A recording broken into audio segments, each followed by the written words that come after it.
Assalamualaikum warahmatullahi wabarakatuh. Wah, Alhamdulillah kita ketemu lagi di podcast edisi ke-6. Ternyata kita udah ke-6 ini. Yeay. Ini kita bakal ngobrol dengan salah satu narasumber kita, Mas Yusril namanya. Halo Mas Yusril, gimana kabarnya? halo Mas Umam. Alhamdulillah baik. Saat ini semoga baik terus ya, soalnya semester terakhir. Master apa PhD? Master, Mas. Master. Oh, master ya. Iya. Oke, berarti beres masternya langsung lanjut PhD lagi nih. Waduh, semoga ya. Jurusanku itu kan ini apa namanya gabungan Mas. Jadi kayak bukan spesifik. Kalau di TNT kan mereka punya kayak individu departemen kan, kayak mungkin departemen Barah atau departemennya Mas Yusuf atau mungkin departemen Mas Romi. Nah, itu benar-benar pure dari NTU. Tapi sekarang departemenku ini baru. Jadi NTU juga cuman apa namanya internasional, bilang ke international college. Jadi gak ada Taiwanese. Malah cuman Oh. gak ada Taiwanese sama sekali. Cuman profesornya aja gabung. Jadi kayak dari beberapa departemen yang base mereka itu, contoh ya mas ya, kayak di departemen itu profesorku itu dia sebenarnya base-nya uh, patologi dan patologi, Hmm. tapi karena dia juga ngajar di ITGS jurusanku, jadi kayak dia masuk ngajar ke jurusan, terus kayak aku yang pure di agricultural general, di situ kita bisa dibebaskan milih mau masuk ke spesifik mana kayak gitu. Nah, sedangkan teman kamarku ini aku sejurusan. Terus dia di Global Teach juga. Kebetulan dia di Center of Biotechnology. Jadi aku beda lab gitu. Tapi kita Oh sama gitu. jurusan. Oke, Hmm, oke. Wah, menarik. Kita bakal banyak ngobrol nih. Tapi kita ceritanya pelan-pelan dulu nih, biar biar nggak langsung siap. muntah-muntah. Kalau terlalu berat tuh muntah-muntah nanti. Siap mas, siap, siap. Aman, aman. Oke. Yang pertama aku pengen nanya dulu nih. Kan Mas Yusril posisinya sekarang S2 ya, tahun terakhir, semester terakhir kan? Betul, betul. Semester terakhir. Harapannya. Mhm. Heeh. Nah, aku pengen tahu ceritanya dulu nih, cerita runtutnya. Gimana kok bisa apply ke Taiwan, terus dapat beasiswa apa? Mungkin ya kita bisa sharing-sharing itulah biar banyak orang di luar sana yang juga pengen daftar bagi NTU kan kampus top di Taiwan. Nah, Waduh. gimana sih cara masuk situ? Nah, gitu loh. Yang Siap pertama mas, dulu siap. nih, kita pengen tahu behind the story-nya. Gimana kok Siap. bisa ke Taiwan ujung-ujungnya? Oke. Nah, ini pertanyaan sangat menarik sebenarnya dari Mas Umam ini. Luar biasa. Jadi, kalau kilas balik ya, aku ngobrol ke kilas balik aja. Kalau misalnya alasan pertama kenapa aku ke Taiwan, itu Hmm. eh, lucu sih ceritanya dulu. Kan aku selesai S1 dari Unhas ya. Itu tahun 2020. Aku sebenarnya udah selesai 2019, cuman wisudanya harusnya 2020. Tapi karena aku adalah salah satu generasi COVID, graduationnya Oh, COVID generasi gitu. COVID. Jadi, jadi pada saat itu benar-benar wisudaku ditiadakan, dan boomingnya COVID di Indonesia awal 2020 Februari. Dan di situ kayak aku udah benar-benar spare timeku untuk oke, aku harus selesai cepat supaya aku bisa punya banyak waktu masuk ke fall semester tahun 2020 gitu. Nah, booming masuk COVID, nggak ada, semua beasiswa masuk habis semua. Pokoknya tutup, LPDP tutup, BU tutup. Banyak sekali Pas banget ya, Fulbright tutup tahun-tahun juga COVID itu ya. tahun COVID itu benar-benar tutup. Nah, tapi waktu itu aku benar-benar spare waktuku buat benar-benar prepare aja sih, karena di rumah terus kan, Hmm. publikasi terus nulis riset, hasil-hasil riset kemarin, terus apa namanya, kebanyakan publikasi sih. Jadi aku benar-benar manfaatkan waktu itu sampai pada satu waktu, kalau nggak salah ingat, tahun 2020 juga sama, tahun yang sama, tapi di bulan September or Oktober. Nah, itu beasiswaku buka. Nama beasiswaku itu sebenarnya NTU National Taiwan University Sharka Scholarship. Sebenarnya beasiswanya itu Sharka Scholarship ya. Sharka itu kayak Hmm. beasiswa dari ASEAN, yang memang menaungi negara-negara ASEAN langsung dari PBB, tapi khusus di bidang agriculture dan forestry. Jadi khusus di bidang pertanian dan kehutanan. Nah, itu base-nya di ASEAN. Kantornya di Filipina. Kantor pusatnya di Filipina. Nah, beasiswa ini kerjasama dengan beberapa universitas kayak LPDP mas ya. Contoh kalau LPDP, LPDP kan kita daftar LPDP, kita bisa milih kampusnya tuh. Ada list kampusnya, bla bla bla Ya, sebagainya, dari kita bisa kampus pilih. biasanya ya. Yes, kayak Turki Besar dan sebagainya kayak itu. AS, tapi Syarka ini dia itu langsung terikat sama kampus tertentu gitu.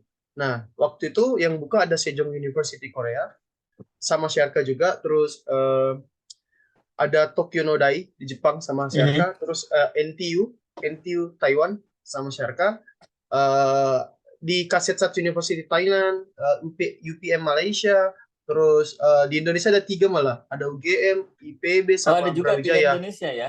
Ada pilihan Indonesia mas. Tapi memang benar-benar agriculture kan, jadi mereka Ah, juga kerjasama sama dalam tanda kutip universitas yang agriculture-nya maju gitu. Tidak semua yang buka Siarka Scholarship itu dia itu provide master. Karena kan aku kejar master ya. Nah, contoh kayak di Tokyo Nodai dia cuma provide PhD doang. Satu-satunya yang bisa aku daftar pada waktu itu ya NTU, Siarka NTU Taiwan. NDO. Nah, Jadi nggak dan ada pilihan gitu ya. ya waktu itu gak ada pilihan. Bahkan ini jujur ya, to be honest, aku bener-bener gak tahu NTU itu apa loh. Aku pun baru tahu ternyata NTU itu salah satu the best di Taiwan itu pada saat sampai di sini loh. Pas sampai sini baru lucu banget I ceritanya tuh. see. Aku cuman fokus ke beasiswanya kan, jiwa-jiwa scholarship hunter lah gitu. Ah, Bisa benar lanjut benar benar. Benar. S2. Sampai pada waktu aku daftar Syarka, aku ikut seleksinya. Prosesnya Syarka itu di 2 tahap mas. Nah aku daftar tahap pertama itu range Oktober sampai November kalau nggak salah. Terus tahap kedua itu buka Februari sampai Maret. Tapi Mhm. pengumuman akhirnya itu semua diumumkan April 2021. Dan seleksinya itu ada 2 tahap. Pertama administrasi sama interview. Interviewnya dibagi lagi. Interviewnya ada yang benar-benar in detail to subjeknya, terus ada juga in detail to general to spesifik ke scholarship-nya sama kenapa harus ke NTU kayak gitu. Kuotanya sedikit sekali. Per tahun itu cuma 5, Mas. Cuma 5 di seluruh dunia yang diterima. Dan waktu itu banyak banget yang daftar. Tapi karena yang dikasih space adalah ASEAN, Mhm. jadi kalau nggak salah itu sekitar puluhan. Tapi yang daftar awalnya katanya ratusan, cuman diseleksikan sampai puluhan masuk interview. Nah, yang diterima 5. Nah, itu aku belum tahu pengumumannya sebenarnya. Itu aku tahu pengumumannya pada saat April 2023. Nah, karena aku masih digantung, Januari awal 2021, itu aku Turki Bursary buka. Turki Bursary buka. Oh, Turki. Turki Aku Berseli. daftar, Iya iya iya, iya. tahu. Aku daftar juga, Mas. Seleksinya Turki kan itu sampai Maret juga kalau nggak salah. Sama interview juga dan sebagainya. Nah, sampai pada satu titik di April kalau nggak salah 2021, pengumuman yang pertama muncul itu adalah pengumuman Siarka. Nah, itu alhamdulillah dapat lolos. Terus 2 hari sebelumnya, 2 hari setelahnya itu LOA dari NTU. Berarti dua-duanya sama kan? Udah lolos nih. Berarti Mhm. aku udah pegang NTU Siarka. Nah, 2 minggu setelah itu pengumuman Turki berselari lulus. Nah, Terus ternyata juga. aku ya lulus juga dapat Turki Berselari, Mas. Fokusnya cuma 2 kan? Karena oke lah, mungkin aku pengennya keluar dulu gitu. Mungkin Ah, rezekiku dikasih di luar. Jadi aku carinya dan fokusnya antara Siarka Taiwan ini atau Turki Berselari. Nah, di situ aku benar-benar pusing, pusing banget. Sampai pada suatu titik aku mikir bahwa Turki negara bagus, Taiwan juga negara bagus. Tapi yang aku fokuskan di sini adalah bagaimana caranya aku bisa lanjut S2 tapi subjek bidangku itu kompeten gitu. Cuman rankingnya NTU masih jauh di atas itu. Terus yang kedua, karena mesti bahasa. pengayaan bahasa, betul. Ini full English, sedangkan kalau di Turki itu besar kemungkinan Bahasa pakai ini bahasa ya. Turki. Yang ketiga, sebenarnya kurs di Turki itu kan lebih rendah dari Indonesia ya. Karena aku juga punya senior yang kuliah di sana. Dia memang cerita banyak ke aku. Jadi kalau di sini itu justru agak susah nabung gitu. Karena savingnya susah karena kan kursnya lebih rendah dari Indonesia. Sampai satu titik aku mikir, oke, kayaknya rezeki memang di Taiwan deh. Nah, aku tekan kontrak lah. Oke. Berarti keterima ini ya di Serka itu sama di Turki Berseleri ya. Memang sih kita mempertimbangkan banyak hal. Pertama kalau kalau aku ya finansial tuh menjadi penting banget itu.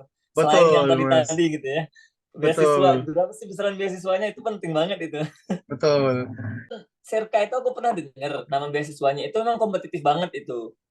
Nah, Ya, berarti kan Mas Mas. Yusri ini di antara banyak orang lolos gitu ya, beasiswa Serka. Itu memang pernah punya senior yang dulunya di Serka atau memang Oh, waktu jadi hunting scholarship hunter ya, coba-coba aja lah apa yang buka kita coba play gitu. yes. Yes, itu Mas. Yang kedua. Aku Oh gitu sumpah ya. nggak tahu sama sekali. Jadi gini, aku tuh tipikal, mungkin ya aku cerita sedikit dari aku Ah, ketahui tentang diriku. Aku tipikal orang yang kayak targetku aku sendiri yang tahu gitu. Aku nggak pengen cerita, oke, aku mau daftar ini, aku daftar ini, enggak. ah, Jadi coba aja. Jadi waktu itu pemikiranku cuman apa yang buka coba. ah. Jadi modal coba-coba sebenarnya. Tapi dalam artian modal coba-coba ini yang sesuai juga gitu, kayak relate dengan bidangku kayak apa Iya benar. gitu. Yang kita ngukur diri lah kan gitu sih. Ya, aku Kita juga ngukur tahu di oke. kemampuan diri kita gitu.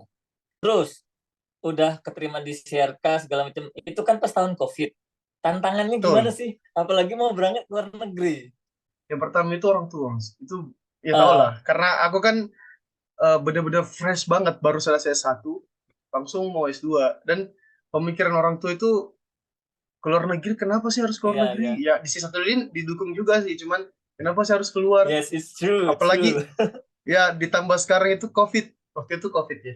Kenapa sih sekarang kan ini nih Taiwan ini. Taiwan kan dekat Cina. Cina ini. Wah, banyak Iya. lah, banyak lah. Terus aku kasih tau mereka. Aku lolos di sini ya, aku lolos di IPB, aku lolos di Turki, aku lolos di sini. Terus aku kasih pertimbangan sampai aku Hmm. buatkan tabel. Ini biayanya aku butuhin, ini biaya aku terima, ini biaya ketika aku saving nanti. Itu sampai aku kasih lihat in detail kayak gitu, kayak ibarat kita buat proposal lah, Mas. Tapi itu Iya, harus iya, iya, tunjukin ke iya, orang iya. tua gitu. Untuk meyakinkan Nah, orang tua iya, gitu ya. makin kan tantangan utama itu sih, karena aku memang dari kecil di luar keluarga terus kan. Ini bisa jadi dalam artian aku pertama kali apa namanya Merantau, untuk ya merantau, nggak? betul, betul banget, Mas. Mm-mm. Betul banget. Sekali Pertama kali merantau langsung merantau, yang jauh lagi kan? langsung jauh, betul. Terus waktu itu aku masih sempat apa namanya online kelas juga, masih sempat online di satu bulan pertama nggak salah itu kelas online kelas. Selebihnya itu udah di satu persatu kita berangkat tahun itu, Mas. Gitu. Kalau nggak salah Mas Umam kan masuk tahun kemarin kan, aku tahun kemarin lagi. Itu satu persatu Ah, ya, berangkatnya aku kita. baru tahun 2022 kan. Ya, sudah berarti Ya, 2021 ya. Garuda satu. Kita punya agen NTU dan itu langsung dari NTU ISA waktu itu. NTU ISA asosiasinya NTU Indonesia NTU lah. Kita dibantu banget, benar-benar dibantu banget sama Bu Meli Ah, waktu itu. Dan tapi dengan syarat harus antri, harus hmm. nggak bisa langsung berangkat semua, harus seminggu ini dulu berangkat kloter ini, minggu depan kloter ini. Aku pada waktu itu kloter kelima kalau nggak salah, lima ke enam, itu sampai berangkat Oktober jadinya, Mas.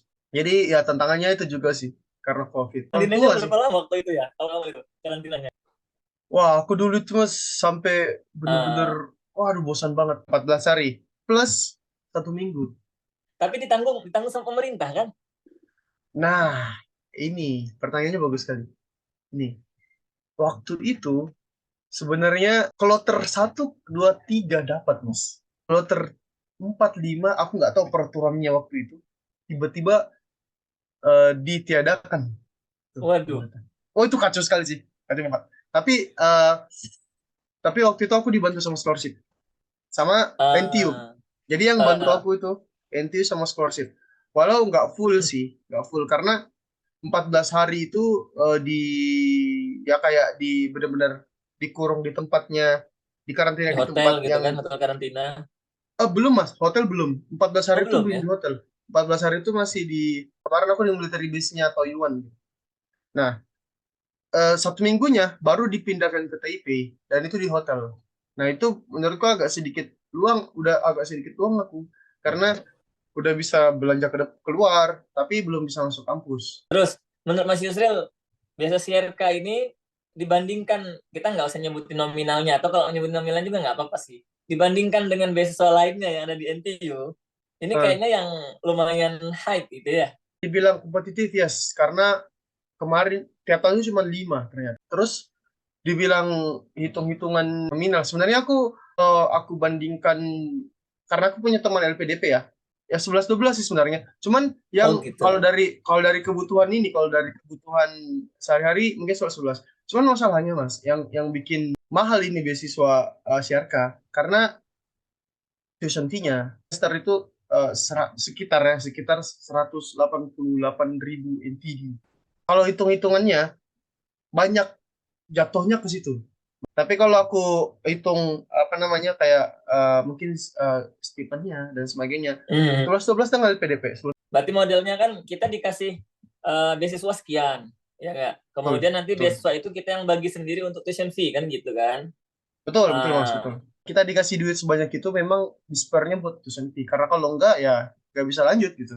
Jadi masing-masing kita udah punya simpan. Oke, ini buat iya ini, benar buat benar benar itu. benar. Eh, Alhamdulillah Yes. kebutuhan yang lain cukup sih, alhamdulillah. Kita kalau udah di luar negeri, kita pasti punya manajemen ini sendiri kan ya. Ya, Bagaimana? Karena harus kita tinggal sendiri, nggak ngandelin siapa-siapa. Mau nggak mau itu harus improve sendiri kita. Terus betul mantap Mas, nih. betul. Yes. Nah, ini biasanya itu kan orang-orang itu kan kalau berburu beasiswa itu kan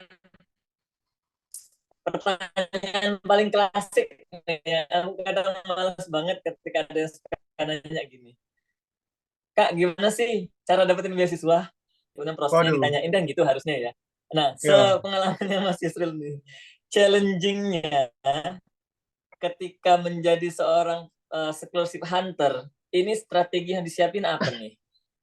Oke. Nah, aku sering ngobrolin juga sih teman-teman. Karena banyak kemarin waktu alhamdulillah keterima mungkin sama Mas Umam juga sama. Waktu keterima keluar di luar pasti banyak yang pertanyaan kayak gini kan ya. Ah, Jadi, iya iya nah iya, aku tuh percaya banget tiap orang itu punya struggle-nya masing-masing. Kita tahu lah bener. betapa sulitnya kita bisa keluar gitu. Kita tahu lah betapa mungkin ya effortnya gitu seberapa banyak tuh bisa kuliah di luar negeri itu dulu aja. Nah itu dan Bener. aku percaya banget setiap orang tuh punya struggle masing-masing, kondisinya masing-masing, profilnya kita beda, kebutuhannya mereka beda. Kita terlahir dari mungkin dalam tanda kutip keluarga mampu atau kita terlahir dalam tanda kutip keluarga tidak mampu. Nah itu kan beda Mas ya.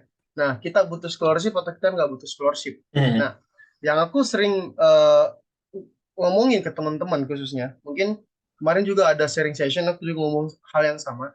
Aku tuh pribadi karena memang suka riset juga ya. Jadi aku kembangin ilmu, mungkin mungkin ilmu bukan ilmu, lebih dari ke skill ya. Skillku itu dari apa yang mungkin teman-temanku belum lakuin. Mungkin jarang orang lakuin pada saat tapi aku udah berusaha untuk lakuin. Contoh kayak kayak riset tapi langsung publikasi gitu. Publikasi. Hmm. Jadi sekarang kan dibutuhin sekali ya. Terus scholarship itu kalau kita Bener. udah punya profile Oh, publikasi publikasi itu kemana-mana itu dibutuhin. ah, Waduh, itu nomor satu menjual lah. ya tanda kutip ya. Nah itu kemarin aku manfaatin sih. Jadi kayak eh waktu S1 masih ada kesempatan ikut PKM, terus dapat kesempatan ikut timnas juga di Bali waktu itu. Terus lomba-lomba KTI dan sebagainya. Nah, itu semua riset itu ya aku kemas. Terus aku inisiatif sendiri berpublikasi. Pada waktu itu memang susah sekali dibantu sama dosenku pun susah sebenarnya karena mereka juga butuh kan.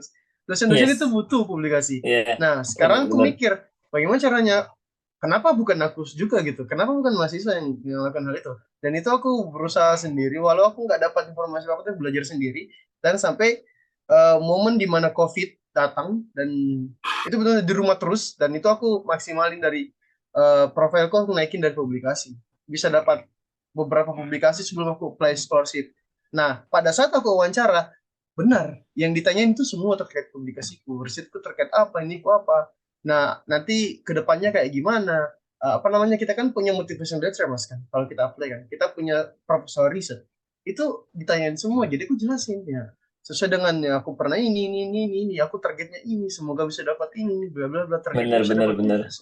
Jadi ya, kalau aku pribadi, triknya di situ. Pertanyaan kedua, bagaimana kalau misalnya belum ada publikasi? Nah, banyak banyak pertanyaan gitu kan. Nah, itu kan Hmm. tergantung ya.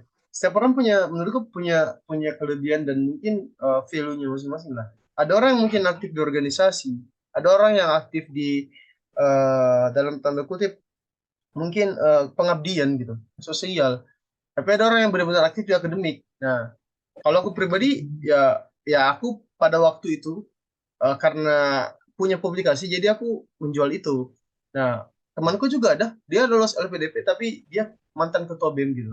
Jadi tidak menutup kemungkinan semua orang punya value gitu. Jadi ya gimana caranya kita bisa bisa make sure lah kita bisa gali lah.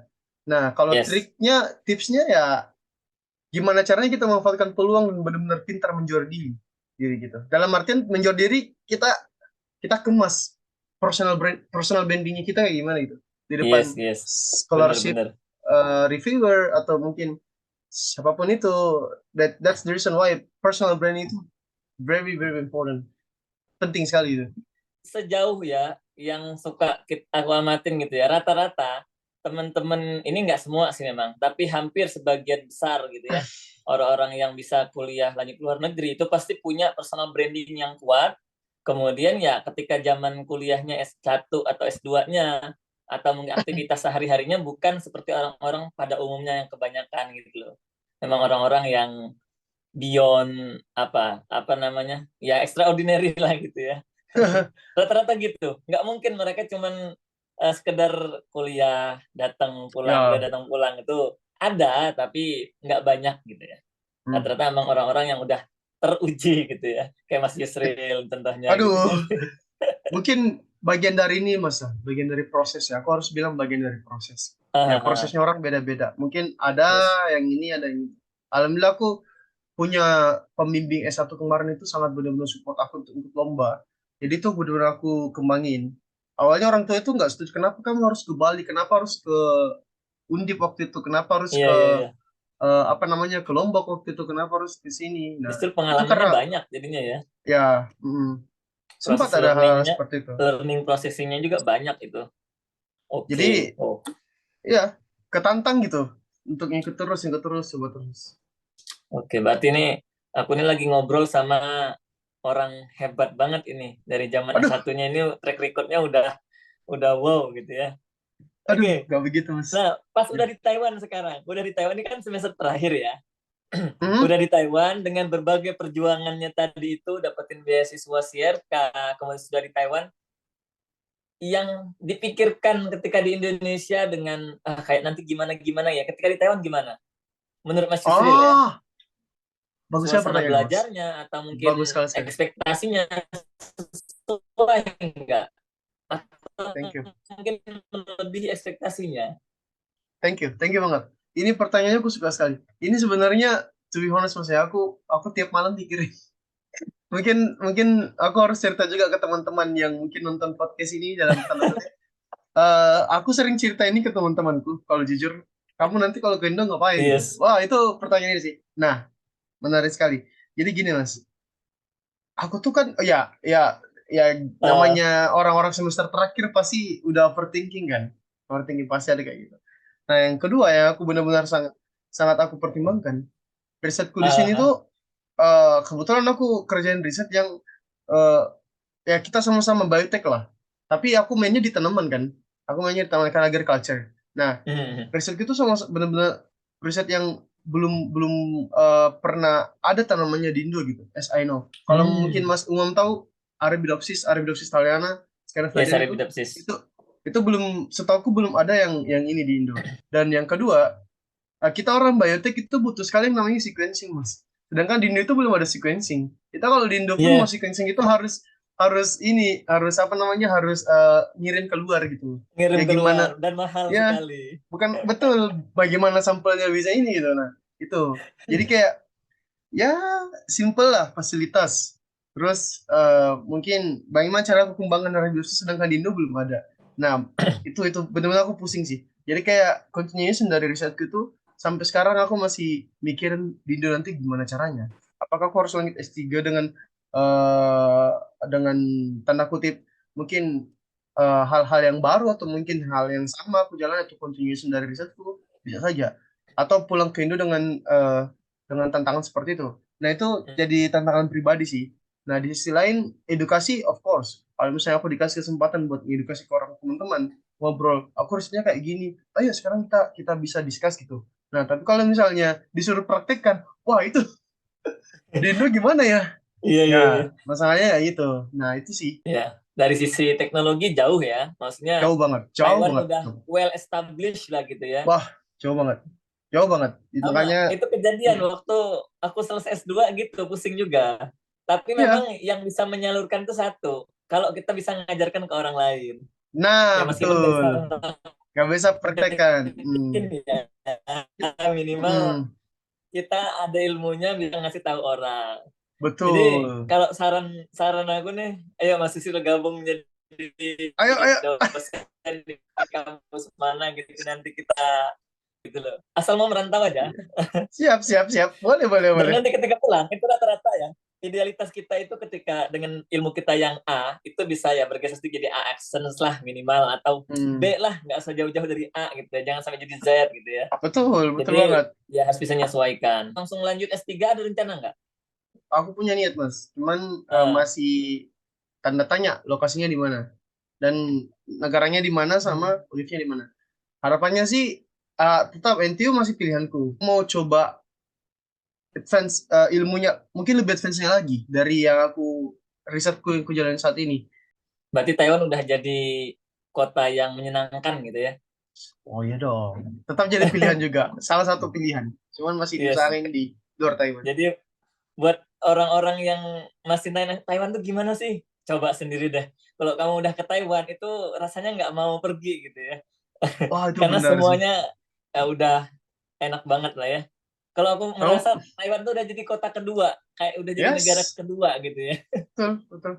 Aku malah mikirnya, wah, kok udah semester terakhir aja nih. Padahal baru masuk kemarin. Cepat sekali gitu. Iya. Soalnya S2, Sayang. S2 2 tahun ya cepet lah. Iya, mah. Aku pengen tahu, Mas Yusril kan di Indonesia ketika jadi mahasiswa S1, sepak terjangnya udah kemana-mana. Nah, kalau dibandingkan dengan sistem pendidikannya sekarang, maksudnya pola pola edukasinya di antara dengan di Indonesia sama di Taiwan tuh gimana sih menurut Mas Yusril? Ini Oke. biar kita motivasi juga orang-orang yang mungkin takut keluar negeri atau ngerasa kayak terlalu strict atau gimana. Menurut Mas Yusril gimana? Yes. Sebenarnya objektivitasnya sistem di Indonesia sama di Taiwan ya aku bandingkan dulu. Ini nggak keluar negeri general, tapi karena aku Yes, kuliah di Taiwan, Mas juga kuliah di Taiwan, oke. aku banding di Taiwan. Objektivitasnya beda. Kita punya sistem SKS mungkin 11-12 sama karena ya Mhm. kita pakai sistem SKS-nya sama, tapi objektivitas untuk berkuliahnya itu berbeda. S1 di Indonesia itu masih diwajibkan untuk tesis riset. Jadi sebenarnya bagus, bagus banget sebenarnya untuk pengalaman. Cuman eh, di Taiwan itu kan without riset kan S1-nya, without S1, without tesis. Jadi mereka tuh benar-benar dikasih kebebasan sama mereka dikasih benar-benar pure untuk mikir kamu ke depannya mau kayak gimana, mau masuk ini, Mhm. langsung ke jurusannya gitu. Sedangkan kita di Indo itu masih terfokus sama riset. Jadi kadang pemikiranku sendiri kayak gini. Kadang orang-orang yang mungkin S1-nya kemarin di Indo yang juga aku kalamin, banyak mereka itu kuliah hanya sekedar menyelesaikan tesis dan selesai. Udah. Yang penting aku selesai dan lulus Iya, iya, iya, ngerjain tesis lulus benar-benar. selesai. Nah, sedangkan Orientasinya ya. orang-orang orang di sini seperti itu. Sedangkan orang-orang di sini itu enggak.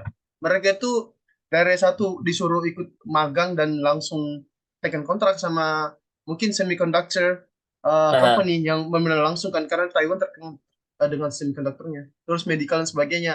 Atau mungkin dia mau lanjut S2, S3 langsung direkrut sama profesor. Jadi sejak awal itu benar-benar langsung di push buat publikasi. Nah, di Indo kita nggak gitu, Mas. Di Indo itu, yes, ini aku benar, alamin ya, benar. S1 Indo itu, timnas aja, udah kayak artis. Masuk timnas aja udah kayak artis. Itu Iya. bener itu. Itu masuk timnas. Kita ikut PKM, kita ikut KTI, masuk timnas sudah. Outputnya mana? Tidak semua mungkin ya. Ada lah beberapa yang dari alumni timnas itu dia langsung publikasi. Wah, itu keren banget menurutku. Tapi nggak semua dari alumni timnas itu publikasi. Risetnya kemana? Jadi kalau misalnya dia udah masuk timnas, dapat emas, dapat ini, udah sampai situ. Tapi di satu sisi itu bagus buat ngelatih mental sih, mental Iya, ininya, lombanya dan lain-lain bagus. Cuman outputnya itu kemana gitu. Nah, benar, benar, benar. banyak juga case-nya kayak gini. Selesai satu, selesai ngumpulin riset, selesai tesis, udah selesai, lulus Udah. udah, Gini, nggak nih, ada nih, nih. ininya, udah. Nah, Yes. di sini beda. Mereka kalau mau benar-benar buat tesis langsung publikasi, langsung pokoknya arahnya ke situ lah. Dan kedua, kedua ini objek publikasinya pun kita beda, Mas. Orientasi publik ini kita beda. Di Indo itu, Mas Imam juga tahu harusnya. Di Indo itu Scopus saja udah dia diwain banget. Dapat Scopus saja udah. Tapi di sini enggak kan, mereka tuh ngitungnya imperfector. Semakin tinggi imperfectornya semakin bagus. Masuk Ya, emang ininya vektor, benar-benar. ya. Jadi kayak perbedaan level dan kualitas itu membuktikan bahwa oke, kita sampai ke Scopus udah diterima gitu. Padahal sebenarnya Kalau mau lebih itu bisa. Oke, banyak banget nih kita dapat insight dari Mas Yusril ya. Ini kita doakan semoga Mas Yusril cepat lulus, Aduh, amin. mengabdikan Semoga ilmunya amin. buat ya balik ke Indo pastinya ya. Karena kan kita Amin. di negara luar hanya sebatas merantau, tapi tetap pasti akan kembali pulang. Ya, pulangnya Insya kapan kan Allah. setelah ilmunya cukup untuk dibawa pulang kan gitu. Amin, Nah, amin. Insya Allah, Mas. oke, terakhir Siap. pesan apa yang ingin Mas Yusril sampaikan kepada teman-teman yang sedang proses scholarship hunting gitu ya, hunter hunter beasiswa atau mungkin lagi galau menentukan pilihan atau lagi kuliah, apa nih yang mau disampaikan? Kita sama-sama tahu potensi diri kita kayak gimana gitu. Itu aku nggak usah jelasin. Yang paling penting sebenarnya potensi diri itu mau kemana, kita arahnya mau kemana, niatnya mau kemana. Terus kalau beneran mau kerja, bener-beneran mau masuk di dunia company dan sebagainya, atau mungkin jadi PNS dalam artian kerja kantoran dan sebagainya, nggak usah langsung mati-matian apa mungkin bergelut di dunia akademik yang benar-benar dalam tanda kutip harus publikasi dan sebagainya kayak gitu. Hmm. Nah, karena yang paling penting yang dibutuhin benar skillnya kan. Nah, sedangkan skill akademik itu beda dengan skill mungkin yang mau langsung masuk ke company kayak gitu, beda. Yes, aku harus bilang kayak gitu beda. Nah, sedangkan kalau teman-teman benar-benar udah tahu potensi dirinya kayak gimana dan benar-benar udah nentuin pilihan, oh saya mau jadi dosen misalnya, oh saya mau jadi Hmm. researcher, saya mau menjadi peneliti. Itu dari S1, dari SMA mungkin kalau misalnya masih SMA, coba sering-sering ngerjain paper, baca paper, melakukan riset, apapun itu. Kalau bisa publikasi, berani publikasi, itu modal besar sekali. Itu jual dirinya dari situ gitu. Itu semua bagian dari proses sih. Bukan hanya kita Oke. proses dapat beasiswa itu harus nulis motivation letter, tulis ini. Itu memang salah satu syarat. Tapi apa yang mau ditulis kalau misalnya kita nggak punya rekam jejak juga gitu? Apa yang mau ditulis kalau kita nggak punya record? Jadi bangunlah record itu seawal mungkin. Itu kayak itu. Oke, oke. Jadi simpelnya itu kenali potensi diri kita, Hmm, kemudian apa orientasi kita ke depan tuh harus sudah direncanakan sebaik mungkin gitu ya. Dan paling betul penting mas. tadi kata Mas Yusril tadi, bangun background atau skill yang memang dibutuhkan untuk mengejar apa yang diinginkan tadi. Oke, mantap sekali ini. Banyak sekali insight yang Aduh, kita dapetin dari Mas Yusril malam hari ini. Insya Allah kalau ada kesempatan kita bakal ketemu lagi ngobrolin ketemu. banyak hal, mungkin Harus hal-hal yang ketemu mas. lain gitu ya. Sip, sip. Harus ketemu. Oke, thank Nanti you. kalau Makasih banyak ya Mas Yusril ya. thank you mas. Kalau ke Oke, NTU sama-sama. Nanti kabar-kabar ya. kita